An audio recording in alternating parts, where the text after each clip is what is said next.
దీని ఎవరికి లొంగినట్టో ఎవరికి ఎవరో వంగినట్టో కాదు. మోడీ గారు వస్తే నేనెళ్తా, నేను వస్తే రఘునందన్ రావు గారు వస్తారు. ఇది ఒక మంచి రాజకీయ సాంప్రదాయం. ఈ సాంప్రదాయాన్ని కొనసాగించాలి. ఇవాళ వివేక్ గారిని అడిగిన సిద్దిపేటకి ఇందిరమ్మ ఇండ్లు ఇచ్చినామా అని 3500 ఇండ్లు ఈ సిద్దిపేట అసెంబ్లీకి ఇచ్చినాం, గజ్వేల అసెంబ్లీకి ఇచ్చినాం, సిరిసిల్ల అసెంబ్లీకి ఇచ్చినాం. నాకు కేటీఆర్ తోనో హరీష్ తోనో చంద్రశేఖరరావు గారితోనో రాజకీయంగా భిన్నాభిప్రాయాలు ఉండొచ్చు, కానీ అక్కడ కూడా పేదోళ్ళు ఉన్నారు, అక్కడ కూడా దళితులు ఉన్నారు, అక్కడ కూడా గిరిజనులు ఉన్నారు, అక్కడ కూడా బలహీన వర్గాలు ఉన్నారు. వీళ్ళని దృష్టిలో పెట్టుకుంటే వాళ్ళకి అన్యాయం జరుగుద్ది. ఈ పరిశ్రమ ఇవాళ సిద్దిపేటలో ఉంది. నేను కావాలంటే 2024లోనే ఈ పరిశ్రమ పనులు ప్రారంభమైనాయి. నేను ముఖ్యమంత్రి అయినాకనే తుమ్మల నాగేశ్వరరావు గారి పని మొదలు పెట్టారు. కావాలంటే ఇది నేను కొడంగల్కు తీసుకుపోకపోతుంటేనా? ఎందుకు ఇక్కడ కట్టించినాం? ఇక్కడ రైతుల కోసం కట్టించినాం. ఇక్కడ ఉండే ఎమ్మెల్యే కోసం కట్టలే, ఎమ్మెల్యే ఉన్నాడని తరలించలే. ఇవాళ సిద్దిపేటలో కట్టిన తర్వాతనే పేదలతో మాకు ప్రత్యక్ష సంబంధం ఉంది, పేదల పట్ల మాకు ప్రేమ ఉంది, పేదల పట్ల అభిమానం ఉంది. ఆ పేదల కోసం పనిచేస్తాం తప్ప రాజకీయ నాయకుల కోసం పనిచేయం.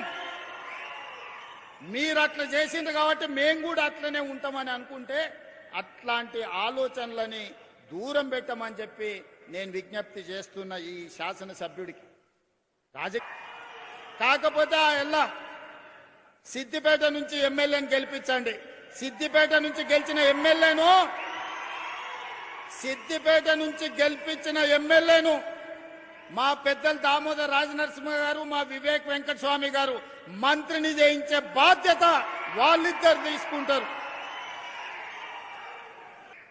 ఇంతకుముందు మిత్రులు రఘునందన్ రావు గారు ఒక మాట చెప్పిండ్రు, ఎద్దేడ్చిన వ్యవసాయం, రైతేడ్చిన రాజ్యం సుభిక్షంగా ఉండదు అని. ఈ నానుడిని మా ప్రభుత్వం, వ్యక్తిగతంగా నేను సంపూర్ణంగా విశ్వసిస్తాను, నమ్ముతాను. అందుకే ప్రజాపాలనలో ఎన్ని సమస్యలు ఎదురైనా, సంక్షేమానికి ఎన్ని ఇబ్బందులు వచ్చినా, ఆర్థిక పరిస్థితులు మమ్మల్ని ఎన్నో రకాలుగా ఇబ్బంది పెడుతున్నా, రైతులకు సంబంధించిన ఏ సంక్షేమ పథకాన్ని కానీ, రైతులకు అందించాల్సిన ఉచిత కరెంటు కానీ ఎక్కడా లోటు రానియకుండా, అదేవిధంగా రైతులు పండించిన పంటను చివరి గింజ వరకు కొనాలి అని కార్యక్రమంగా పెట్టుకొని, కొన్న పంటకు గిట్టుబాటు ధరనే కాదు 500 రూపాయల బోనస్ కూడా ఇచ్చి రైతుల కళ్ళల్లో ఆనందం చూడాలి అని ఈ ప్రభుత్వం నిరంతరం తాపత్రయపడుతుంది, ప్రయత్నం చేస్తుంది. అందులో భాగంగానే ఈనాడున్న ఆర్థిక పరిస్థితులు అభివృద్ధి కార్యక్రమాలకు అవరోధంగా మారిన బట్టి విక్రమార్క గారితో మాట్లాడి రైతులకు మనం ఇస్తున్న రైతు భరోసా పెంచడమే కాదు, వాళ్లకు ఈరోజు సిద్దిపేట గడ్డ మీద నుంచి రైతు భరోసా నిధులను విడుదల చెయ్యాలని ఇంతకుముందు కంప్యూటర్లో తుమ్మల నాగేశ్వరరావు గారు ఇతర సహచర మంత్రివర్గ సభ్యుల సమక్షంలో 70 లక్షల మందికి 3600 కోట్ల రూపాయలు దాదాపుగా ఇవాళ బటన్ నొక్కితే రేపటిలోగా మీ ఖాతాలలో ప్రతి రైతుకు 70 లక్షల మంది రైతుల ఖాతాలలో రైతు భరోసా నిధులు పడతాయి. అదేవిధంగా ఇంకా మిగిలిన 5400 కోట్ల రూపాయలు 20 రోజుల్లో ఇంకొక 2700 కోట్లు, అక్కడి నుంచి ఇంకొక 20 రోజుల్లో ఇంకో 2700 కోట్లు, దాదాపుగా ఇవాళ మార్చి 22 తారీఖు నాడు మనం ఉన్నాం. 45 రోజుల్లో 9000 కోట్ల రూపాయల రైతు భరోసా 70 లక్షల రైతుల ఖాతాలలో వేసి రైతుల కళ్ళల్లో ఆనందం చూడాలి. ఈ ప్రగతి ప్రణాళికలో రైతుల సంక్షేమం కోసం పనిచేయాలని మా ప్రభుత్వం దీక్ష భూని ఈనాడు సిద్దిపేట జిల్లాకు వచ్చి ఈ కార్యక్రమాన్ని ప్రారంభించుకున్నాం. మిత్రులారా, నేను ఎక్కువ వివరాలు చెప్పదలుచుకోలేదు, కానీ కొన్ని వాస్తవాలను మీ ముందు ప్రస్తావించాల్సిన అవసరం ఉన్నది. 114 నెలలు చంద్రశేఖరరావు గారు పెద్దలు ముఖ్యమంత్రిగా పనిచేసిండ్రు. వారు పెట్టిన ఖర్చు సరాసరి రైతుల కోసం పెట్టిన ఖర్చు 2533 కోట్లు ప్రతి నెల ఖర్చు పెడితే ఈనాడు మన ప్రభుత్వం వచ్చి 28 నెలలైతే ఈ 28 నెలల సరాసరి ప్రతి నెల 5500 కోట్ల రూపాయలు ఈ రోజులో రైతు సంక్షేమం కోసం ఈ రోజు మన ప్రభుత్వం ఖర్చు పెడుతున్నది. ఈనాడు రైతులకు ఇస్తున్న 24 గంటల ఉచిత కరెంటు కావచ్చు, రైతులకు అందిస్తున్న గిట్టుబాటు ధర కావచ్చు, రైతులు పండించిన సన్న వడ్లకు 500 రూపాయల బోనస్ కావచ్చు, రైతు రుణమాఫీ కావచ్చు, రైతు భరోసా కావచ్చు, రైతు బీమా కార్యక్రమాలు కావచ్చు. మీకు అకాల వర్షాలు వరదలు వస్తే ముఖ్యంగా కామారెడ్డి ప్రాంతంలో ఏ అకాల వర్షం వచ్చినా ఏ వడగండ్ల వాన పడ్డా ముఖ్యంగా కామారెడ్డి ప్రాంతంలో రైతులకు కష్టాలు వస్తున్నాయి. ఇసుక మేటలు వేరినాయి. మొన్నటిసారి వచ్చిన తుఫాన్లో మీ జిల్లాలో చాలా దగ్గరలో చెరువులు తెగిపోతే ఈడ కాలువలు ఇసుక మేటలు పేరితే నేనే స్వయంగా వచ్చిన ఆ సందర్భంగా మిత్రుడు రఘునందన్ రావు గారు కూడా కొన్ని సమస్యల్ని మా దృష్టికి తీసుకురావడం జరిగింది. ప్రతి దగ్గర రైతుకు పంట నష్టం జరిగితే అకాల వర్షాలు వచ్చినా వరదలు వచ్చినా వడగండ్ల వాన పడ్డా రైతుకు ఎకరాకు 10,000 రూపాయల లాగా నష్ట పరిహారాన్ని అందించి ఈనాడు రైతులను ఆదుకుంటే ఈ 28 నెలల్లో దాదాపుగా 1,30,40,000 కోట్ల రూపాయలు కేవలం రైతుల కోసమే ఖర్చు పెట్టి ఇది రైతు ప్రభుత్వం, రైతు రాజ్యం అని చెప్పి రైతును రాజును చెయ్యాలని ఈనాడు మన ప్రభుత్వం ప్రయత్నం చేస్తుంది. మీ ఆశీర్వాదం, మీ అండదండలు ఉండడంతో ఈనాడు ఈ కార్యక్రమాన్ని అద్భుతంగా ముందుకు తీసుకెళ్తున్నాం. అదేవిధంగా మిత్రులారా, ఇంతకుముందు తుమ్మల నాగేశ్వరరావు గారు ఒక మాట చెప్పిండ్రు. ఈరోజు కేవలం వరి, ఈరోజు రాష్ట్రము చిన్నదైనా భారతదేశంలో ఈ 2 సంవత్సరాలు ప్రతి పంట మొట్టమొదటి స్థానం భారతదేశంలో తెలంగాణ రాష్ట్రం ముందు నిలబడ్డది వరి పండించడంలో.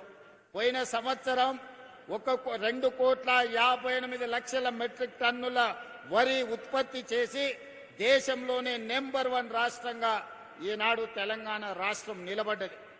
కానీ ఈనాడు మా రైతులను చైతన్యం కలిగిన నిజామాబాద్, అదేవిధంగా మెదక్ జిల్లా ప్రాంత రైతాంగాన్ని నేను ఈ వేదిక మీద నుంచి విజ్ఞప్తి చేయదలుచుకున్నా. ఒకనాడు ఈ ప్రాంతంలో నిజాం సర్కారు ఉన్నప్పుడే నిజాం చక్కెర కర్మాగారాన్ని కట్టడం జరిగింది. ఈ ప్రాంతంలో రైతులు కమర్షియల్ క్రాప్లు పండించడంలో చాలా చైతన్యం కలిగిన వాళ్ళు. ఈ ప్రాంతంలోనే చెరుకు పండించేది, ఈ ప్రాంతంలోనే సోయాబీన్ పండించేది, ఈ ప్రాంతంలోనే మొక్కజొన్న పండించేది, ఈ ప్రాంతంలోనే ఎర్రజొన్నలు పండించేది, ఈ ప్రాంతంలోనే మీరు పసుపు పండించేది. ఆనాడు పెద్దలు చెప్పేవాళ్ళు, నేను నిజామాబాద్ వెళ్ళినప్పుడు, ఒకప్పుడు 1 క్వింటాల్ పసుపు మార్కెట్లో అమ్మితే తులం బంగారం కొనుక్కొని ఇంటామ కోసం తీసుకొచ్చేది అని. మరి ఇవాళ తులం బంగారమేమో 2 లక్షలు అయింది, పసుపుకు మాత్రము ఈరోజు ధరలు లేవు. కానీ ఈనాడు వ్యవసాయంలో మార్పు రావాలి. ఈరోజు పామాయిల్ ఫ్యాక్టరీని దాదాపుగా 750 కోట్ల రూపాయలతోని ఈనాడు కార్పొరేషన్ ఆధ్వర్యంలో ఈరోజు ప్రారంభించుకున్నాం. తుమ్మల నాగేశ్వరరావు గారు, రఘునందన్ రావు గారు చెప్పినట్టు తెలంగాణ రాష్ట్రంలో పామాయిల్ పంట ఈనాడు 3 లక్షల ఎకరాలకు చేరింది. 3 లక్షల ఎకరాలు కాదు, 10 లక్షల ఎకరాల పామాయిల్ పండించినా కొనడానికి ప్రభుత్వం సిద్ధంగా ఉంది. మీకు లాభసాటి వ్యవసాయంగా మారుతుంది. రైతును పంట మార్పిడిలోకి రావాల్సిందిగా నేను విజ్ఞప్తి చేస్తున్నా. ఇవాళ వేదిక మీద వరంగల్ రైతులు ఉన్నారు, రాజకీయ నాయకులు ఉన్నారు, ఖమ్మం జిల్లాకు సంబంధించిన వాళ్ళు ఉన్నారు, నల్గొండకు సంబంధించిన వాళ్ళు ఉన్నారు. మీరు ఖమ్మం వరంగల్ ప్రాంతానికి పోతే మీకు పత్తి పండుతుంది, మిర్చి పండుతుంది. నల్గొండకు వస్తే వడ్లతో పాటు కొన్ని కందులు పండుతాయి. ఆ నుంచి మా మహబూబ్నగర్కు వస్తే పచ్చజొన్నలు, సజ్జలు, కందులు పండుతాయి. మా దగ్గర దోసకాయలు పండుతాయి. రంగారెడ్డి జిల్లాకు వస్తే, వికారాబాద్ రంగారెడ్డి జిల్లాకు వస్తే ఇవాళ భారతదేశానికి మంచి కందిపప్పు ఆ ప్రాంతంలో పండిస్తున్నాం. ఈరోజు రంగారెడ్డి జిల్లాలో ద్రాక్ష తోటలు కానీ, కూరగాయలు కానీ, పాలకూర కానీ, మెంతం కూర కానీ, ఈరోజు కొత్తిమీర కట్టలు కానీ, ఒకప్పుడు ద్రాక్ష తోటలు కానీ రంగారెడ్డి జిల్లా చుట్టూతో ఉండేది. పాడి పరిశ్రమ ఉండేది. ఆర్టీసీలో బస్ ఎక్కితే వనస్థలపురం హయత్ నగర్ నుంచి పాల క్యాన్లతోని, కూరగాయల తట్టలతోటి పండ్లు, ఫలాలు, కూరగాయలు తీసుకొని మా రైతులు ఆర్టీసీ బస్సులో హైదరాబాద్కు అమ్మనీకి వచ్చేది. కాలం మారింది, రియల్ ఎస్టేట్ పెరిగింది, పంట తోటలు అన్నీ కూడా లేఅవుట్లు అయిపోయినాయి, ప్లాట్లు అయిపోయినాయి. ఇవాళ ఎక్కడ చూసినా పాలు ఎక్కడి నుంచో కొనుక్కుంటున్నాం, కూరగాయలు విదేశాల నుంచి తెచ్చుకుంటున్నాం, కోడిగుడ్లు పక్క రాష్ట్రం నుంచి తెచ్చుకుంటున్నాం, తమిళనాడు నుంచి. మరి చికెన్ కావాలంటే ఒక దగ్గర పోతున్నాం, పాలు కావాలంటే చిత్తూరు పోతున్నాం, కూరగాయలు కావాలంటే ఇంకో రాష్ట్రం పోతున్నాం. ఇట్లా ఏది చూసినా ఇవాళ ఇతర ప్రాంతాల నుంచో, ఇతర జిల్లాల నుంచో, ఇతర రాష్ట్రాల నుంచో, ఇతర దేశాల నుంచో దిగుమతి చేసుకునే పరిస్థితి వచ్చింది. దీనికి కారణం ఏందో మా రైతన్నలను ఆలోచన చేయమంటున్నా. మా తుమ్మల నాగేశ్వరరావు గారికి నేను సూచన చేస్తున్నా, రైతుల చైతన్యం తీసుకురావాలి. రైతులు పండించే వడ్లు ఒక్కటే మన సమస్యకు పరిష్కారం కాదు. ఇవాళ వరి పండిస్తే వ్యవసాయ రైతుకు కష్టం తక్కువ ఉందని వరి పండిస్తుండ్రు, వరి కొంటున్నాం. కానీ భారతదేశంలో ఈరోజు ఈ దేశానికే కాదు, ప్రపంచంలో అన్ని దేశాలకు మన దగ్గర పండించిన వడ్లు బియ్యం సరఫరా చేసినా ఇంకా మిగిలిపోయే పరిస్థితి ఉంది. మన కేంద్ర మంత్రిని కలిసినప్పుడు మేము ఈసారి 50 లక్షల మెట్రిక్ టన్నుల కంటే మేము ఎక్కువ ప్యాడీ కొనము, మీరు ఆపండి అన్నారు. ఇప్పటికే ఈ సంవత్సరం 71 లక్షల మెట్రిక్ టన్నుల వడ్లు మనం కొన్నాం. మరి కొన్న వడ్లు ఏం చేయాలో మీరు ఆలోచన చేయండి. ఇవాళ గిట్టుబాటు ధరతో పాటు బోనస్ ఇచ్చి కొన్న తర్వాత, ఈరోజు పేదలకు సన్న బియ్యం ఇచ్చిన తర్వాత ఇంకా లక్షల మెట్రిక్ టన్నుల వడ్లు బియ్యం మన దగ్గర మిగిలిపోతున్నాయి. ఈరోజు విదేశాలకు ఎగుమతి చేద్దామంటే సరైన గిట్టుబాటు ధర లేదు, లాభసాటిగా లేదు, సమస్యలు వస్తున్నాయి. మరి అందుకే ఇవాళ పంట మార్పిడికి మనం పూనుకోవాలి. ప్రభుత్వం రైతులను ప్రోత్సహించాలి, మిల్లెట్స్ పండించాలి, కూరగాయలు పండించాలి, పండ్లు పండించాలి. ఈరోజు పాలకూర లాంటి ఆకుకూరలన్నిటిని కూడా మనం పండించాలి.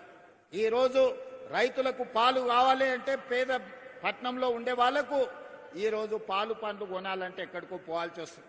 వీటన్నిటినీ ఈరోజు మన పంట మార్పిడి ద్వారా రైతులకు అన్ని అవకాశాలు కల్పించాలి.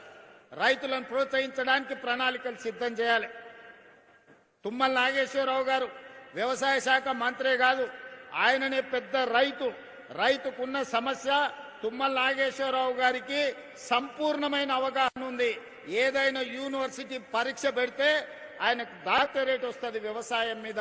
వ్యవసాయంలో ఆయన ప్రజాప్రతినిధిగా ఉంటే ప్రజలల్లో ఉంటాడు, ప్రజాప్రతినిధిగా లేకపోతే వ్యవసాయ పొలాలల్లో లొంగి కట్టుకొని వ్యవసాయ పనుల మీద ఉంటాడు. ఇవాళ అలాంటి వాడు మనకు వ్యవసాయ శాఖ మంత్రిగా ఉండడం మన అందరి అదృష్టం. అందుకే తుమ్మల నాగేశ్వరరావు గారికి నేను విజ్ఞప్తి చేస్తున్నా, పంట మార్పిడికి అవసరమైన ప్రణాళికలు తీసుకురండి. కేంద్ర ప్రభుత్వంతో మాట్లాడదాం, మోడీ గారిని అడుగుదాం. మిత్రుడు రఘునందన్ రావు గారు ఉన్నారు, కిషన్ రెడ్డి గారు ఉన్నారు, బండి సంజయ్ గారు ఉన్నారు, 8 మంది ఎంపీలు ఉన్నారు.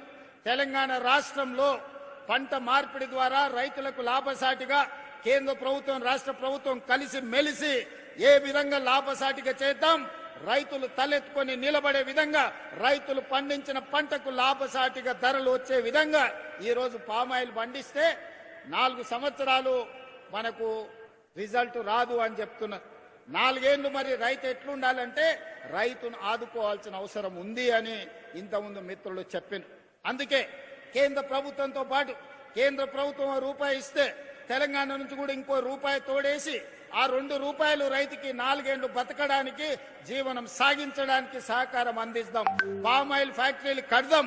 ఈ వేదిక మీద నుంచి తుమ్మల నాగేశ్వరరావు గారికి నేను విజ్ఞప్తి చేస్తున్నా, మా కొడంగల్ అత్యంత వెనుకబడిన ప్రాంతం, అమాయకులు మంచోళ్ళు, అడగడం కూడా రానోళ్ళు. అందుకే ఇవాళ నేను బాధ్యత ఎక్కువ తీసుకోవాల్సి వచ్చింది. చాలా రోజుల నుంచి ఉపాసం అన్నారు, 1 పూట తిని బతికాను. ఇప్పుడన్నా నేను ఉన్నప్పుడన్నా 2 పూటల భోజనం పెట్టి పొద్దుటి పూట కొంచెం టిఫిన్ పెడితే మా రైతులు, మా ప్రాంత ప్రజలు కొంత బాగుపడతారు. అందుకే తుమ్మల నాగేశ్వరరావు గారికి వేదిక మీద నుంచి విజ్ఞప్తి చేస్తున్నా, సిద్దిపేటలో కట్టిన ఈ ఫ్యాక్టరీ కొడంగల్ నియోజకవర్గంలో కూడా ఇట్లాంటిది ఒక ఫ్యాక్టరీ కట్టండి, మా రైతులకు ఉపయోగపడుతుంది. దయచేసి తుమ్మల గారు, అదేవిధంగా మిత్రులు దామోదర్ రాజనరసింహ గారు, మహబూబ్ నగర్ జిల్లా ఇన్ఛార్జ్ మంత్రివర్యులు వారు, దామోదర్ రాజనరసింహ గారు ఒక్కసారి సమీక్ష చేసి ఇంత మంచి ఫ్యాక్టరీని నా నియోజకవర్గంలో కట్టడానికి దామోదర్ రాజనరసింహ గారిని, తుమ్మల నాగేశ్వరరావు గారిని విజ్ఞప్తి చేస్తున్నా. ఇది మంచి లాభసాటి వ్యవసాయం. ఇలాంటివి వస్తే, ఇలాంటి పరిశ్రమలు వస్తే మన పిల్లలు చదువుకోవడానికి, మన కుటుంబం బాగుపడడానికి, మనం ఒక మంచి ఇల్లు కట్టుకోవడానికి, మనం మంచి కారు కొనుక్కోవడానికి ఎవరి దగ్గరను పోయి చేయి ఆపాల్సిన అవసరం లేదు. ఇవాళ పెద్దలు సుదర్శన్ రెడ్డి గారు ఉన్నారు. మనందరికీ తెలుసు, మనం అంకాపూర్ చికెన్ అని తింటుంటాం అప్పుడప్పుడు. అంకాపూర్ అమెరికాలో లేదు, నిజామాబాద్లో ఉంది అంకాపూర్ అనే ఊరు. ఆ కాలంలో మారుతి కార్లు వచ్చినప్పుడు ఊరంతా వ్యవసాయం చేసుకునే రైతులు అందరూ పోయి మారుతి కార్లు కొనుక్కొని వచ్చారు. వ్యవసాయము లాభసాటిగా అంకాపూర్ అంటే మా మహేష్ గౌడ్ గారు అంటుంటారు, మీరు వ్యవసాయం నేర్చుకోవాలంటే మా అంకాపూర్ వచ్చి చూడండి అని. సంతోషమే, చూస్తాం. కానీ తెలంగాణలో 12,702 గ్రామ పంచాయతీలు ఉన్నాయి. ప్రతి గ్రామ పంచాయతీ ఒక అంకాపూర్ కావాలి. ప్రతి రైతు వ్యవసాయంలో సంపాదించి, వ్యవసాయంలో పంట పండించి కారు కొనుక్కునే స్థాయికి రావాలి. ఆ విధంగా అంకాపూర్ అనే గ్రామాన్ని ఆదర్శంగా తీసుకొని తెలంగాణ రాష్ట్రం 12,728 గ్రామ పంచాయతీలు ఉన్నాయి. అన్ని గ్రామ పంచాయతీలను అంకాపూర్ లాగా తీర్చిదిద్దాల్సిన బాధ్యత ఈ ప్రభుత్వం మీద ఉన్నది. ఆ కార్యక్రమాన్ని మన అందరం కలిసి భుజాలకెత్తుకుందాం. ఇవాళ రైతులు వేరే పంటకు పోతే నష్టం జరుగుతుందని ఆలోచన చేయకండి. ఇవాళ మిల్లెట్స్ అని, ఆర్గానిక్ ఫుడ్ అని ఈరోజు రకరకాల పండ్లు కూరగాయలు ఎక్కడెక్కడి నుంచో కొనుక్కుంటున్నాం. అదే మన దగ్గర పండించుకుంటే లాభసాటిగా ఉంటుంది, ఎక్కడికో వెళ్లాల్సిన పని లేదు. ఇవాళ అమెరికన్ రీసెర్చ్ సెంటర్ ఇక్రిసైట్ వచ్చి మీ దగ్గరనే పెట్టారు. ఎందుకు ఇక్రిసైట్ ఇక్కడ పెట్టారు? వ్యవసాయ పరిశోధన కేంద్రాన్ని అమెరికా ప్రభుత్వం హైదరాబాద్ లో మెదక్ జిల్లాలో పెట్టిందంటే ఇక్కడ సారవంతమైన భూములు ఉన్నాయి. ఈ సారవంతమైన భూములు ఒక్కొక్క జిల్లా ఒక్కొక్క పంటకు ప్రతిదీ, ఒక్కొక్క జిల్లాలో, ఒక జిల్లాలో చెరుకు పండితే, ఒక జిల్లాలో పత్తి పండితే, ఒక జిల్లాలో మిర్చి పండితే, ఒక జిల్లాలో పసుపు పండితే, ఓ జిల్లాలో కందులు పండితే, ఓ జిల్లాలో ఎర్రజొన్నలు పండితే, ఓ జిల్లాలో ద్రాక్ష తోటలు పండుతాయి, ఓ జిల్లాలో టమాటాలు పండితే, ఇంకొక జిల్లాలో వంకాయలు పండుతాయి, దోసకాయలు పండుతాయి, బెండకాయలు పండుతాయి. తెలంగాణ సారవంతమైన భూమి. ఈ సారవంతమైన భూమికి పనిచేసే కష్టపడే రైతు అవసరం ఉంది. ఇవాళ ఫ్యాక్టరీలు, పెద్ద పెద్ద ఉద్యోగాలు, ఐటీ కొలువుల కంటే కూడా 2 ఎకరాల వ్యవసాయంలో అంతకంటే ఎక్కువ సంపాదించడానికి అవకాశం ఉన్నది. అందుకే ప్రభుత్వాలు కూడా వినూత్నంగా ఆలోచన చేయాలి. ప్రభుత్వాలు సాంకేతిక నైపుణ్యాన్ని రైతులకు అందుబాటులోకి తీసుకురావాలి. రైతులకు అవగాహన కల్పించాలి. రైతులకు ఇత్తనాలు ఇవ్వాలి. రైతులు పంట పండించడానికి అవకాశం ఇవ్వాలి. రైతు పండించిన పంటను ప్రభుత్వం అమ్మడానికి అవసరమైన కొనుగోలు కేంద్రాలను ఏర్పాటు చేయడమే కాకుండా అంతర్జాతీయ మార్కెట్లో మన రైతులు పండించిన పంటలు ఎగుమతి చేసుకోవడానికి ప్రభుత్వం బాధ్యత తీసుకొని ఎగుమతి చెయ్యాలి. దానికి సంబంధించి మన ప్రభుత్వం ప్రయత్నం చేస్తుంది. నాకు కావాల్సిందంతా వయసు ఉంది, ఓపిక ఉంది, అవగాహన ఉంది. తెలివంది అడిగి తెలుసుకుంటా. నాకు తెలుసని నేను గొప్పలకు ఓను. తెలివంది ఏమని ఉంటే తెలుసుకుంటా. నేను తెలుసుకున్నది మీతో పంచుకుంటా.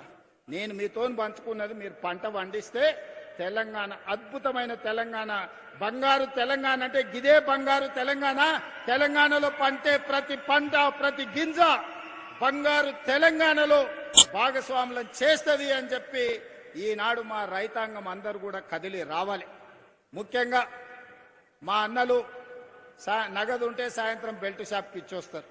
కానీ ఆ నగదు మా అక్కల దగ్గర ఉంటే ఇంటికి ఉపయోగపడుతుంది, పిల్లల చదువులకు ఉపయోగపడుతుంది, వ్యవసాయంలో ఎరువులు ఏమైనా కొనుక్కోవడానికి ఉపయోగపడుతుంది. అందుకే ఈనాడు మహిళల ప్రాతిపదికన ఇవాళ రేషన్ కార్డు ఇచ్చిన మహిళలకే, సన్న బియ్యం ఇచ్చిన మహిళలకే, ఇందిరమ్మ ఇల్లు ఇచ్చిన మహిళలకే, ఇందిరమ్మ ఇంట్లో 200 యూనిట్లు ఉచిత కరెంట్ ఇచ్చిన మా ఆడబిడ్డల కళ్ళల్లో వెలుగు చూడాలనేదే. ఇవాళ ఏ సంక్షేమ పథకం ఇచ్చినా ఈనాడు మహాలక్ష్మి ద్వారా ఆర్టీసీ బస్సుల్లో ఉచిత ప్రయాణం చేస్తున్నారని అంటున్నారు. అవును, మీ తమ్ముడు ఉన్నాడు కాబట్టే ఇవాళ 28 నెలల్లో ఎన్నడన్నా ఎవరన్నా ₹1 అడిగినరా? అక్క బస్సు ఎక్కితే ఎవరన్నా రూపాయి అడిగిర్రా? ప్రారంభించినాడు మా ఎమ్మెల్యేమ్మ అడిగింది, యశస్విని రెడ్డి. మరి పైసలు అడిగితే ఎట్లా అని నేను చెప్పిన, ప్రతి ఆడబిడ్డను హ్యాండ్ బ్యాగ్లో మీ సోదరుడి ఫోటో పెట్టుకొని ఆ కండక్టర్కి నా టికెట్ పైసలు అడితే మా తమ్ముడు పట్నం వాళ్ళు ఉంటాడు, పోయి తెచ్చుకోపు అని చెప్పమని చెప్పిన. ఈ 2 ఏళ్లలో మా అక్కలు చెప్పాలి, అంతకుముందు అమ్మగారి ఇంటికి పోవాలంటే ఇంటి ఆయనను అడగాల్సిన పరిస్థితి. అమ్మవారిని దర్శించుకోవాలంటే ఏం పోతావు లే అమ్మ అంటే బాధపడి ఇంట్లో ఉండేది. ఇవాళ అమ్మగారి ఇంటికి పోవాలన్నా అమ్మవారిని దర్శించుకోవాలన్నా ఇంటి ఆయన బాయ్ కాడుకో ఇంటికి వచ్చే లోపల పోయి చూసి మళ్ళీ ఇంటికి వచ్చి రావచ్చు. మళ్ళీ ఎప్పటిలాగే ఈటీవీ మా టీవీ సీరియల్ చూడవచ్చు.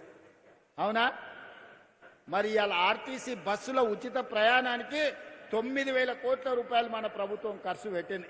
ప్రతి నెల మా ఆడబిడ్డల బస్సు ఉచిత ప్రయాణానికి 350 కోట్ల రూపాయలు నెల నెల టంచన్గా ఆర్టీసీకి ఇచ్చి నష్టాలలో ఉండి ఆత్మహత్యలు చేసుకుంటున్న ఆర్టీసీ కార్మికులను 50,000 కుటుంబాలను ఇవాళ ఈ పథకం ద్వారా మనం ఆదుకోవడం జరిగింది.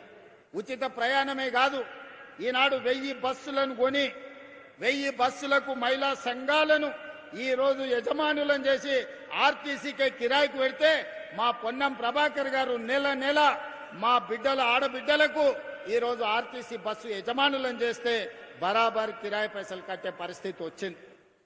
ఇవాళ పెద్ద పెద్ద కంపెనీలు కాదు, ఈ రోజు మా ఆడబిడ్డలే 1000 బస్సులకు యజమానులు అయ్యారు. ఉచిత ప్రయాణమే కాదు, బస్సులకు మా ఆడబిడ్డలు యజమానులు అయింది.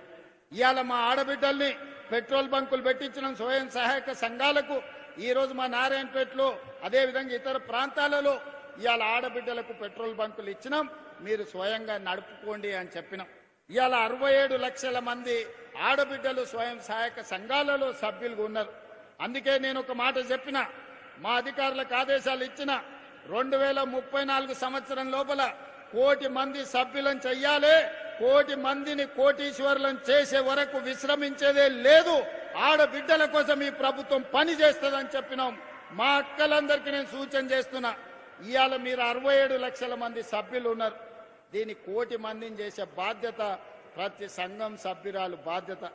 ముఖ్యంగా పట్టణాలలో తక్కువ చేరింది, పల్లెటూర్లలో 90% చేరింది, కానీ పట్నంలో తగ్గిరు.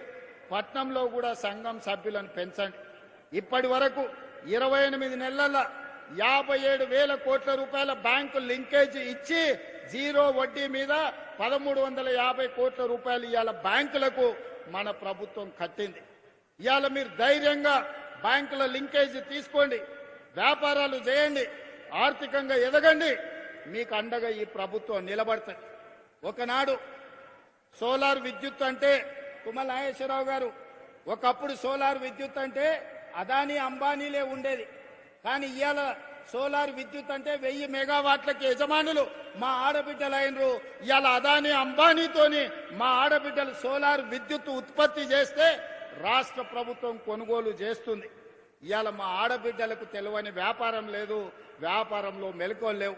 అందుకే హైటెక్ సిటీ పక్కన మైక్రోసాఫ్ట్, ఇన్ఫోసిస్ లాంటి ఐటీ కంపెనీలు ఉన్నాయన్నారు. మరి శిల్పారామం పక్కన 3.5 ఎకరాలు 1000 కోట్ల భూమి 106 స్టాల్స్ మా ఆడబిడ్డలకిచ్చి వాళ్ళు తయారు చేసే వస్తువులన్నిటినీ ప్రపంచానికి అమ్మే విధంగా, ప్రదర్శించే విధంగా ఇవాళ ఇందిరా మహిళా శక్తి సెంటర్ని హైటెక్ సిటీ పక్కన ఆడబిడ్డలకు ఇచ్చినాం. ఇవాళ వాళ్ళు తయారు చేసే వస్తువులను అమెజాన్ ఆన్లైన్లో కొనుక్కోవడానికి ఈరోజు పెట్టించినాం. మా ఆడబిడ్డలు తయారు చేసే ఉత్పత్తి వస్తువులు ఈరోజు ప్రపంచానికే ఈరోజు మార్గదర్శకంగా తయారైనాయి. అందుకే మా ఆడబిడ్డలందరినీ నేను కోరుకునేది ఒక్కటే, మీరు ఆర్థికంగా నిలబడాలి. స్వయం శక్తితోని ఉన్నప్పుడే, మీ కాళ్ళ మీద మీరు నిలబడ్డప్పుడే మీ కుటుంబంలో గౌరవం ఉంటుంది. భర్త అయినా కొడుకైనా ఆడబిడ్డ చేతిలో నగదు ఉన్నప్పుడు ఇచ్చే మర్యాద వేరు. ఆడబిడ్డ చేతిలో నగదు లేకపోతే పండుగ పూట చీర కొనుక్కోవాలన్నా కొడుకునో మొగుడునో అడగాల్సి వస్తే ఆత్మగౌరవం ఉండదు. అందుకే ఇవాళ మీ సోదరుడిగా, తెలంగాణ రాష్ట్ర ముఖ్యమంత్రిగా అహర్నిశలు మీకోసం కష్టపడతా, మీకోసం పనిచేస్తా, మీకోసం నిలబడతా, మీ సోదరుడిగా నిలబడతా. మీరు నిలబడండి, మీరు ఎదగండి. మీరు ఎదిగితే ఈ రాష్ట్రం 2034కు $1 ట్రిలియన్ ఎకానమీకి ఎదుగుతుంది. దేశ ఆర్థిక వ్యవస్థలో ఆడబిడ్డకు అర్ధ భాగస్వామ్యం వచ్చినప్పుడే ఈ దేశం యొక్క ఆర్థిక వ్యవస్థ బలపడుతుంది. అవసరమైతే ఎవరితోనైనా కొట్లాడతా, ఎక్కడి నుంచైనా నిధులు తెస్తా. అందుకే అక్కలారా, ఈనాడు మిమ్మల్ని సహకరించడమే కాకుండా మీ పిల్లల చదువులు ఈరోజు పొద్దుటిపూట బడికి పంపాలంటే వ్యవసాయ పనుల మీద పొద్దున్నే పోయేది ఉంటుంది. పిల్లలకు నాష్ట పెడతాం, ఓసారి పెట్టాం. కాలే కడుపులతో పిల్లలు బడికి పోతే అర్ధాకలతో సార్ చెప్పేది అర్థం కాదు సగం. ఆ తర్వాత సగం పూట బడి నుంచే వాడు ఇంటికి వస్తాడు ఆకలితో. అందుకే అన్ని ఆలోచన చేసిన. ఇట్లా లాభం లేదు. మళ్ళా నర్సరీ, ఎల్కేజీ, యూకేజీ ప్రైవేట్కి పోయి 1వ తరగతికి గవర్నమెంట్కి రావాలంటే అది భారం అయిపోతుంది. అందుకే ఈ సంవత్సరం నుంచి తెలంగాణ పబ్లిక్ స్కూల్ మా మురళి కమిషన్ చైర్పర్సన్ ఇచ్చిన సూచన మేరకు నర్సరీ నుంచే రాష్ట్ర ప్రభుత్వ ఆధ్వర్యంలో ఈ రోజు పాఠశాలలను తెలంగాణ పబ్లిక్ స్కూళ్లను వచ్చే అకాడమిక్ ఇయర్ లో ప్రారంభించుకుంటున్నాం. మంచి నాస్టా, మంచి లంచ్ అక్కడనే పెడుతున్నాం.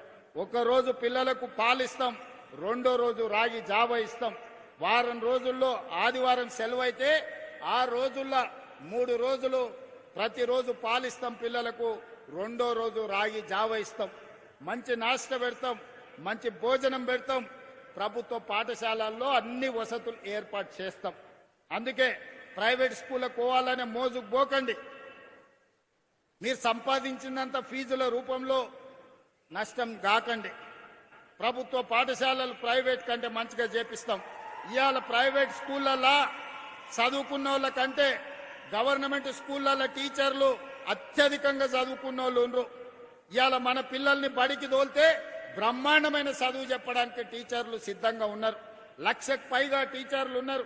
18,000 పైన స్కూళ్లు ఉన్నాయి. వీటన్నిటిని ప్రక్షాళన చేసే బాధ్యత నేను తీసుకుంటా. అందుకే విద్యాశాఖ ఈ రోజు నా దగ్గర పెట్టుకున్నా, వైద్య శాఖ దామన దగ్గర పెట్టిన, సాంకేతిక శిక్షణ శాఖ వివేక్ గారి దగ్గర ఉన్నది. ఈ రోజు ఇంజనీరింగ్ డాక్టర్ చదువుకుంటే నౌకరు వస్తుందో రాదో నాకు తెలియదు. కానీ ఏటీసీలో శిక్షణ పొందితే, పాలిటెక్నిక్ చదువుకుంటే, ఐటీఐ చదువుకుంటే నౌకరిప్పించే బాధ్యత నాది. ఈరోజు సాంకేతిక నైపుణ్యం నేర్చుకోండి. ఇవాళ మీరు చూడండి, ఇంజనీరింగ్ చదువుకున్న పిల్లగాడు ఇంటికి వస్తుండు. మంచి డ్రైవరో, ప్లంబరో, ఎలక్ట్రీషియనో, ఏసీఓ, లేకపోతే ఇంటీరియర్ డెకరేటర్సో మంచి పని నేర్చుకున్నానికి అంతెందుకు మా అక్కలు బ్యూటీ పార్లర్లో కూడా ఈరోజు పని నేర్చుకుంటే బ్రహ్మాండంగా నెలకు 40-50 వేలు సంపాదించుకుంటారు. ఇవాళ ఒకప్పుడు కటింగ్ చేయాలి, మంగళ షాప్లో చేయాలంటే నామోసిగా ఫీల్ అయ్యేది. మంగళూరులో వృత్తి మనం చేస్తామని. ఇవాళ జూబ్లీస్, బంజారాలో చూస్తే పెద్ద పెద్ద రెడ్లు, పెద్ద పెద్ద కమ్మోళ్ళు, తుమ్మల నాగేశ్వరరావు గారి చుట్టాలు, మా చుట్టాలు అందరూ కూడా బ్యూటీ పార్లర్లు పెట్టుకొని పెద్ద పెద్ద మంగళ షాపులు నడుపుతున్నారు. కాలం మారింది. కాలం మారింది కాబట్టి పని నేర్చుకోవాలి. ఒకప్పుడు చెప్పులు కుట్టడం నామోసి, ఈరోజు లెదర్ టెక్నాలజీలో ఫ్యాషన్ డిజైన్స్ వచ్చినాయి. ఒకప్పుడు ఊర్లలో టైలరింగ్ చేయాలంటే ఎవరు టైలర్ చేస్తాడా అనేటోళ్ళు, బతకలేనోడు టైలరింగ్ చేస్తాడని. ఇవాళ ఫ్యాషన్ డిజైన్స్ అని పెళ్లి అయితే మన అదేంది లగ్గపత్రిక రాసుకొని పోతే వాడు 10 లక్షలు తీసుకుంటుంది ఒక డ్రెస్సుకు. ఎందుకు వస్తున్నాయి? పని నేర్చుకుంటూ వస్తున్నాయి. శిక్షణ కావాలి, దానికి చదువు అక్కర్లేదు. దానికి చదువు తక్కువ ఉన్నా పని నేర్చుకునే తెలివి ఉంటే ఈ రోజు ఈ పనులల్లా నెల తిరిగితే ₹1,00,000 సంపాదించుకునే అవకాశం వచ్చింది. అందుకే ఏటీసీలో చదువుకునే పిల్లలకు మా వివేకన్న సూచన మేరకు ప్రతి నెల ₹2,000 స్కాలర్షిప్ ఇస్తాం. ఇంటి నుంచి బియ్యం తెచ్చుకొని తాలూకా హెడ్ క్వార్టర్లో ఏటీసీలో చేరితే 2 ఏళ్లలో ₹1,00,000 సంపాదించుకునే ఉద్యోగం వస్తుంది. అందుకే మా పిల్లలకి ఈరోజు నేను సూచన చేస్తున్న యువకులకు కాళ్ళ మీద నిలదొక్కోండి, మీ తెలివితేటల్ని ప్రదర్శించండి. ఇవాళ రేపు పాడేటోళ్ళకి ఎన్ని అవకాశాలు వచ్చినా యూట్యూబ్లో ఎన్ని పైసలు సంపాదించుకుంటారు. ఈరోజు టాలెంట్ ఉంటే ప్రపంచం మీ ముందు తల వంచి నిలబడుతుంది. ఒకప్పుడు లేదు. ఒకప్పుడు ఇంటర్ చదువుకోవాలి, డిగ్రీ చదువుకోవాలి, పీజీ చదువుకోవాలి, పిహెచ్డి చేయాలి, అప్పుడు వచ్చి చిన్న నౌకరు చేయాలి. ఇవాళ రేపు 12 తర్వాత మాట్లాడడానికే నేర్చుకొని 3 భాషలు వస్తే నువ్వు పని నేర్చుకున్నావు అంటే ఎవరైనా నీ దగ్గరికి ఏడున్నా ఎత్తుకుంటా మన దగ్గరకు వచ్చే పరిస్థితి ఉంది. అందుకే సాంకేతిక నైపుణ్యం ఉన్న విద్య వైపు మనం మరలాలి. వ్యవసాయంలో మెలకువలు నేర్చుకోవాలి. వ్యవసాయంలో మంచి పంటలు, లాభదాయకంగా వచ్చే పంటల్ని ఈరోజు మనం పండించాలి. ఇవే మన జీవితాలను మారుస్తుంది. ఇవే మన జీవితాలలో మార్పు తీసుకొస్తాయి. అందుకే నేను ఈ వేదిక మీద నుంచి రాజకీయాలు మాట్లాడదలుచుకోలే. ఎన్నికలప్పుడే రాజకీయాలు. ఎన్నికలప్పుడు పోటీ ఎన్నికల్లో నిలబడ్డప్పుడు రఘునందన్ రావు గారిని ఓడగొట్టాలని నేనే ఈడ మస్తుగా తిరిగిన. ఎన్నికలు అయిపోయినాయి, మీరు అందరు తీర్పు ఇచ్చిండ్రు. ఆయన ఎంపీ అయిండు, నేను ముఖ్యమంత్రి అయ్యాను. మేమిద్దరం ఈరోజు సమన్వయం చేసుకుంటే మీ ప్రాంతం అభివృద్ధి జరుగుతుంది. ఇవాళ సిద్దిపేట ప్రాంతంలో సమస్యలు చెప్పిండు, దుబ్బాక ప్రాంతంలో సమస్యలు చెప్పిండు. ఈరోజు ఇతర ప్రాంతాల సమస్యలు చెప్పిండు. ముఖ్యమంత్రిగా నా బాధ్యత ఎంపీ గారు నా దృష్టికి తీసుకొచ్చిన సమస్యల్ని పరిష్కరించడం. అందుకే ఈరోజు ఇక్కడనే కాదు, రేపు ఎరువులు ఇజ్రాయెల్ ఇరాన్ యుద్ధం జరుగుతుంది. యుద్ధం అక్కడ జరిగితే మనకేందని, మన ఎరువులు మొత్తం విదేశాల నుంచే రావాలి, గ్యాస్ అక్కడి నుంచే రావాలి. ఈ రోజు మనకు రాబోయే రోజుల్లో యూరియా కొరత వచ్చేటట్టు కనిపిస్తున్నది. యుద్ధం కొనసాగితే యూరియా సమస్య వస్తుంది. కానీ మనకి ఇక్కడ రామగుండం ఫర్టిలైజర్ కార్పొరేషన్ ఉన్నది, ఉత్పత్తి చేస్తుంది. మన దగ్గర ఉత్పత్తి చేసేది మొత్తం మనకే ఇవ్వాలి. దీనికి సంబంధించి తుమ్మల నాగేశ్వరరావు గారికి నేను సూచన చేస్తున్నా, ఒక డెలిగేషన్ తీసుకొని మన ఎంపీలతో పాటు బీజేపీ ఎంపీలను కిషన్ రెడ్డి గారిని కూడా సహకారం తీసుకొని కేంద్ర మంత్రి దగ్గరకు వచ్చి రేపు యుద్ధం ద్వారా మన ప్రాంతంలో ముఖ్యంగా ఎరువుల కొరత, యూరియా కొరతను ఎదుర్కోవడానికి అత్యధికంగా మన రాష్ట్రానికి తెచ్చుకోవడానికి మిత్రులు రఘునందన్ రావు గారిని, కిషన్ రెడ్డి గారి సహకారంతో నరేంద్ర మోడీ గారితో మాట్లాడి ఈరోజు తెలంగాణ రాష్ట్రానికి అత్యధికంగా యూరియా తెచ్చుకునే ప్రయత్నం చేద్దాం. ఎందుకంటే మన రైతులు అత్యధికంగా వరి పండిస్తున్నారు. వరి వేసిందంటే యూరియా కావాల్సిందే. ఈరోజు నానో యూరియా వచ్చింది, శ్రీనివాసరెడ్డి గారు చెప్తున్నారు. దానికి కూడా మనం కొంత మారాలి. రాబోయే సమస్యను ముందుగానే ఊహించి రేపు ఖరీఫ్ పంటల్లో యూరియా సమస్య రాకుండా మనం చర్యలు తీసుకోవాలి. ఇవన్నీ చేయాలంటే రాజకీయ సమన్వయం ఉండాలి. ఎన్నికలు వచ్చినప్పుడు కొట్లాడుకుందాం, ఎన్నికలు వచ్చినప్పుడు పోటీ పడదాం, ఎన్నికలు వచ్చినప్పుడు ఎట్లా గెలవాలనో చూద్దాం. ఎన్నికలు అయిపోయిన తర్వాత అభివృద్ధి కోసమే అంకితం అవుదాం. అభివృద్ధికి సంబంధించిన కార్యక్రమాలను కలిసి కట్టుగా సాధించుకుందాం. దీని ఎవరికి లొంగినట్టో, ఎవరికి ఎవరో వంగినట్టో కాదు. మోడీ గారు వస్తే నేనెళ్తా, నేను వస్తే రఘునందన్ రావు గారు వస్తారు. ఇది ఒక మంచి రాజకీయ సాంప్రదాయం. ఈ సాంప్రదాయాన్ని కొనసాగించాలి. ఇవాళ ఈ ప్రాంతంలో ఉన్న ఎమ్మెల్యేలు వచ్చినా మాకు ఎలాంటి అభ్యంతరం లేదు. ఈ వేదిక మీద నుంచి మీ సమస్యలు చెప్తే తప్పకుండా ఈ ప్రభుత్వం పరిష్కరిస్తుంది. ఇవాళ గజ్వేల్లో మనం తెలంగాణ పబ్లిక్ స్కూల్ ఇచ్చినాం. ఈ ప్రాంతంలో young India integrated residential schools ఇచ్చినాం. ఇవాళ వివేక్ గారిని అడిగిన సిద్దిపేటకి ఇందిరమ్మ ఇండ్లు ఇచ్చినామా అని 3500 ఇండ్లు ఈ సిద్దిపేట అసెంబ్లీకి ఇచ్చినాం, గజ్వేల్ అసెంబ్లీకి ఇచ్చినాం, సిరిసిల్ల అసెంబ్లీకి ఇచ్చినాం. నాకు కేటీఆర్ తోనో, హరీష్ తోనో, చంద్రశేఖరరావు గారితోనో రాజకీయంగా భిన్నాభిప్రాయాలు ఉండొచ్చు. కానీ అక్కడ కూడా పేదోళ్ళు ఉన్నారు, అక్కడ కూడా దళితులు ఉన్నారు, అక్కడ కూడా గిరిజనులు ఉన్నారు, అక్కడ కూడా బలహీన వర్గాలు ఉన్నారు. వీళ్ళని దృష్టిలో పెట్టుకుంటే వాళ్ళకి అన్యాయం జరుగుద్ది. అందుకే ఇవాళ సిరిసిల్ల, సిద్దిపేట, గజ్వేల్ కూడా ప్రతి నియోజకవర్గానికి 3500 ప్రకారం 10,500 ఇండ్లు ఈ 3 అసెంబ్లీ నియోజకవర్గాలలో ఇచ్చి మా నిజాయితీ చూపించుకున్నాం. ఈ పరిశ్రమ ఇవాళ సిద్దిపేటలో ఉంది. నేను కావాలంటే 2024లోనే ఈ పరిశ్రమ పనులు ప్రారంభమైనాయి. నేను ముఖ్యమంత్రి అయినాకనే తుమ్మల నాగేశ్వరరావు గారి పని మొదలు పెట్టారు. కావాలంటే ఇది నేను కొడంగల్కు తీసుకుపోతుంటేనా? ఎందుకు ఇక్కడ కట్టించినాం? ఇక్కడ రైతుల కోసం కట్టించినాం. ఇక్కడ ఉండే ఎమ్మెల్యే కోసం కట్టలే, ఎమ్మెల్యే ఉన్నాడని తరలించలే. ఇవాళ సిద్దిపేటలో కట్టిన తర్వాతనే నా కొడంగల్కి ఇంకొక పరిశ్రమ ఇయ్యమని మా మంత్రులను నేను అడుగుతున్నా. నేను వివక్ష చూపియను, వివక్ష అని చెప్తున్నారు తప్పు. ఒకవేళ వివక్ష గురించి చర్చించాల్సి వస్తే 2014 నుంచి 2024 వరకు మీరు కొడంగల్కి ఎన్ని నిధులు ఇచ్చిండ్రు, ఈ 24 నెలల నేనెన్ని ఈ ప్రాంతానికి నిధులు ఇచ్చినో మొత్తం లెక్క తీద్దాం. వివక్ష మా ఇంట వంట లేదు. మిమ్మల్ని చూసి ప్రజల్ని అంచనా వేయం. ప్రజలతో మాకు ప్రత్యక్ష సంబంధం ఉంది. పేదల పట్ల మాకు ప్రేమ ఉంది, పేదల పట్ల అభిమానం ఉంది. ఆ పేదల కోసం పనిచేస్తాం తప్ప రాజకీయ నాయకుల కోసం పనిచేయం. మీరు అట్లా చేసిండ్రు కాబట్టి మేము కూడా అట్లనే ఉంటామని అనుకుంటే అట్లాంటి ఆలోచనలని దూరం పెట్టమని చెప్పి నేను విజ్ఞప్తి చేస్తున్న ఈ శాసనసభ్యుడికి. రాజకీయాలు ఎన్నికలు వస్తే ఓకే, ఎన్నికలు పోటీ పడదాం. ఎవరేందో ప్రజలు తీర్పిస్తారు. నువ్వు చెప్పేది నువ్వు చెప్తావు, నేను చెప్పేది నేను చెప్తా. చివరికి ప్రజలు తీర్పిస్తారు. 2014, 2018 కూడా మేము పోటీ పడ్డాం. ఆనాడు మీకు ఇచ్చిన అధికారం. 2023లో మీరు మేము పోటీ పడ్డాం. కానీ అధికారం మాకిచ్చిండ్రు. 2029లో మళ్ళీ మాకే ఇస్తారు. కాకపోతే ఆ ఎల్లా సిద్దిపేట నుంచి ఎమ్మెల్యేని గెలిపించండి. సిద్దిపేట నుంచి గెలిచిన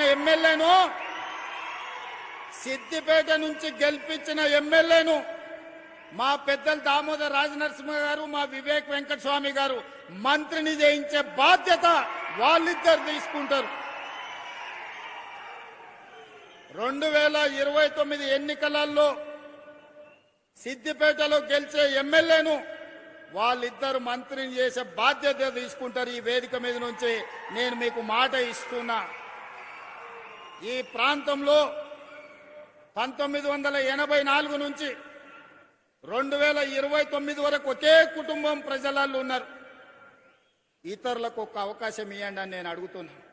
చూడండి, మార్పు చేసి చూడండి, మంచి జరుగుద్దో లేదో చూడండి. అందుకే ఈ ప్రాంత ప్రజలు చైతన్యవంతులు. ఈ ప్రాంత ప్రజలు విచక్షణతో ఆలోచన చేయండి. ఈ ప్రాంతాన్ని అభివృద్ధి చేసే బాధ్యత మా ప్రభుత్వం తీసుకుంటది. మల్లన్న సాగర్ సమస్య ఉండొచ్చు, ఇతర సాగునీటి ప్రాజెక్టులప్పుడు ఏటిగడ్డ కిష్టాపూర్లో 48 గంటలు నేను దీక్ష కూర్చున్న మల్లన్న సాగర్ అప్పుడు. ఆనాడు దామోదర్ రాజనరసింహ గారు, రఘునందన్ రావు గారు అందరి ప్రాంత రైతుల కోసం వచ్చి నిలబడ్డారు. ఇళ్ల కరెంటు తీసి ఊర్లకు నీళ్లు వదిలి రాత్రిపూట కొడితే ఆన్నే చిత్తిబేర్చుకొని చనిపోయిన రైతులు ఈ ప్రాంతంలో ఉన్నారు. మేము ఎన్నడూ అట్లా చేయలేదే. రైతులను ఒప్పించి, రైతులను మెప్పించి, నష్టపరిహారం పెంచి మొన్న నారాయణపేట కొడంగల్ ప్రాజెక్టు కడితే ప్రజలు అడిగితే 14 లక్షలు మేము ఇస్తామంటే కాదంటే 20 లక్షలు పెంచి 98.5% రైతులు లైన్లో నిలబడి ప్రభుత్వానికి భూమి ఇచ్చినాకనే నారాయణపేట కొడంగల్ ఎత్తిపోతల పథకాన్ని పనులను నేను ప్రారంభించిన. నా ప్రాంతంలో ప్రాజెక్టు కడితే రైతుకు కష్టం రావద్దు, రైతుకు నష్టం జరగొద్దు అని 98.5% రైతులను ఒప్పించి ఈ రోజు మక్తల్ నారాయణపేట కొడంగల్ ఎత్తిపోతల పథకాన్ని ఈ రోజు పనులు ప్రారంభించిన. మరి అదే ఏటిగడ్డ కిష్టాపూర్ గాని, రంగనాయక సాగర్ గాని, లేకపోతే కొండ పోచమ్మ కట్టినప్పుడు రైతుల పట్ల మీరు వ్యవహరించిన తీరు ప్రజలు చూడలేదనుకుంటున్నారా? ఈరోజు మూసీలో పేదల మీద మీ ముసలి కన్నీరును ప్రజలు అర్థం చేసుకుంటలేరని మీరు అనుకుంటున్నారా? రాజకీయాల కోసం మాట్లాడాలి, ప్రజల మేలు కోసం మాట్లాడాలి, కానీ ఏమీ జరగొద్దు, అడ్డుకోవాలి, వీళ్ళు ఏమి చెయ్యొద్దు, వీళ్ళనేమి చెయ్యనియొద్దు అంటే ఇది ప్రజల పట్ల పగతో వ్యవహరించినట్టే. ప్రతిపక్షం బాధ్యత అది కాదు. ప్రతిపక్షం బాధ్యత ప్రభుత్వానికి సూచన చేయాలి, ప్రభుత్వంతో ప్రశ్నించాలి, అవసరమైతే ప్రభుత్వంతో కొట్లాడి పేదలకు ఏ విధంగా మేలు చేయాలనో ప్రయత్నం చేయాలి తప్ప మేము అడ్డుకుంటాం, మేము అడ్డం బండుకుంటాం, నేను నిన్ను ముందుకే పోనీ అని అంటే ఎట్లా మీరు ఒక్కసారి చెప్పండి. పోనీ అని అంటే మీ సోదరుడు ఊరుకుంటాడా? మీకు తెలియదా? అడ్డం బండుకుంటే ఆగుతామా? ఈడు ఉన్నోళ్ళని అడుగుతున్నా. ఒకవేళ అడ్డం పడుకుంటే ఆగుతామా? 20 నాడు అడ్డం పండుకున్నారు కదా, అడ్డం పండుకుంటే దాటుకొని రాలేదా? ఇవాళ ముఖ్యమంత్రి అయి సిద్దిపేటకు రాలేదా? వస్తాం కదా. మీరు అండగుంటేదో పెద్ద సమస్యనా? ఇవాళ కూడా నేను చెప్తున్నా, మళ్ళా 29లో వస్తాం, సిద్దిపేటలో సమావేశం పెడతాం, సిద్దిపేట నుంచి గెలిచిన మంత్రిని చేసి ఈ ప్రాంత అభివృద్ధికి అవసరమైన నిధులు ఇస్తాం. ఆ నిధులలో మా వాట మేం తెచ్చుకుంటాం. మోడీ గారిని అడిగేది ఉంటే మోడీ గారిని అడుగుతాం. అదృష్టం బాగుండి రఘునందన్ రావు గారు పెద్ద పొజిషన్లు ఉంటే ఆయన సహకారం కూడా తీసుకుంటాం. ఎన్నికలు వచ్చినప్పుడు చేసే పని ఎన్నికలప్పుడు చేస్తాం, ఓడగొట్టాల్సిన పని ఓడగొట్టేటందుకు చేస్తాం. ఒకవేళ మీరు అభిమానించి గెలిపిస్తే పెద్ద కుర్చీ వస్తే మన రాష్ట్రానికి నిధులు తెస్తాం. నాకెందుకే సిగ్గు బేసిజము? నేను రైతు పిల్లగాని ఊరు నుంచి వచ్చిన, కష్టపడి వచ్చిన, వ్యవసాయం అంటే తెలుసు. ఏ చెట్టుకి ఏ పురుగు పడుతుంది, ఏ పురుగు పడితే ఏ మందు కొట్టాలనో తెలిసినోని, తెలియకుండానే ఇంత దూరం వచ్చినా. ఏ చెట్టుకి ఏ పురుగు పట్టినా పురుగును వదిలిచ్చే తెలివితేటలు మీరిచ్చిండ్రు, దేవుడు ఆశీర్వదించిండ్రు. ఏ దానికి కూడా ఎవరు వెనక ముందు ఆలోచన చెయ్యకండి. ఈ ప్రాంతాన్ని అభివృద్ధి చేసుకుందాం.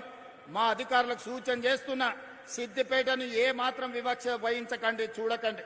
సిద్దిపేట ప్రాంతానికి అభివృద్ధి నిధులు ఇవ్వండి. మిగతా నియోజకవర్గాలను ఏ విధంగా చూసుకుంటున్నామో సిద్దిపేట పట్ల ఎలాంటి వివక్ష చూపించాల్సిన అవసరం లేదు. ఇది తెలంగాణలో ఉన్న శాసనసభ నియోజకవర్గం. 119 శాసనసభ నియోజకవర్గాలను సమాన దృష్టితో చూస్తాం. మాలాకటి వెనకబడ్డోళ్ళము, ఆకలైనోళ్ళము, ఒంటిపూట తిన్నోళ్ళము, ఓ బుక్క ఎక్కువ తింటే మీరు కూడా అయ్యే ఇన్ని రోజులు ఉపాసం పడినంటే ఇప్పుడు ఓ బుక్క తింటుండని మీరు కూడా జర్ర చూసి చూడనట్టు ఉండరు. ఎందుకంటే మేము జొన్న రొట్టెలు కందిపప్పు తిని బతికినోళ్ళం. ఇప్పుడే జర తెల్లపువ్వు తిని చికెన్ మటన్ తిన కాడికి వచ్చిన జర ఆకలి ఉంటుంది. కొడంగల్కు నిధులు ఇస్తున్నా అంటే మరి నేను ముఖ్యమంత్రి అయినా అడగరా? ఊరికి పోతే అడగరా? ఏం తెస్తావు అన్నా, నిన్ను ముఖ్యమంత్రిని చేస్తే మరి ఏమన్నా తెచ్చినావంటే నేను ఏమన్నా చెప్పాలి కదా. పిల్లగాడు దుబాయ్ పోతాడు పని చేయనికే, అమ్మనాయనం చూడడానికి వస్తే ఏమన్నా బట్టలు అన్నదమ్ములకు బట్టలు అద్దాలు తెచ్చిండని చూడరా? చూడరా మీరు అందరూ? గట్లనే మరి పిల్లగాడు ఉపయోగపడి బయటకు పోయి ఎదిగిండు అని అంటే ఆడ నుంచి ఏదన్నా ఆశిస్తారు, ఏమన్నా చేసినా కానీ మీకు అన్యాయం చెయ్యను. మనందరం కలిసి బాగా పనిచేసుకుందాం. మీరందరూ అండగా నిలబడండి. ఈ రోజు రైతు భరోసాలో భాగంగా దాదాపుగా 3,600 కోట్ల రూపాయలు మీ ఖాతాలో వేసినాం. మిగతా పైసలు కూడా 45 రోజుల్లో మీ ఖాతాలో పడతాయి. పోయినసారి మన దగ్గర నగదు ఉండే 9 రోజుల్లోనే 9,000 కోట్ల రూపాయలు రైతు భరోసా నిధులను మీ ఆయల్లో మీ ఖాతాలో వేసినాం. మీ అకౌంట్లో ఒక్కసారి చూసుకోండి. మొదలు పెట్టి చివరికి 9 రోజుల్లో 9,000 కోట్ల రూపాయలు ఆయల్లో వేసినాం. ఆయల్లో ఉన్నాయి కాబట్టి మీకే వడ్డిచ్చినాం. ఇవాళ కొంచెం వెనుక ముందుంది కాబట్టి 45 రోజుల్లో 9,000 కోట్ల రూపాయలు రైతుల ఖాతాలో వేసి రైతును రాజును చేసే బాధ్యత నాది, మా ప్రభుత్వాన్ని. మీరు ఆశీర్వదించండి, అండగా నిలబడండి. అభివృద్ధి పదం వైపు తెలంగాణ రాష్ట్రాన్ని నడిపించుకుందామని తెలియజేస్తూ మీ అందరి దగ్గర సెలవు తీసుకుంటున్నా. ధన్యవాదాలు మిత్రులారా.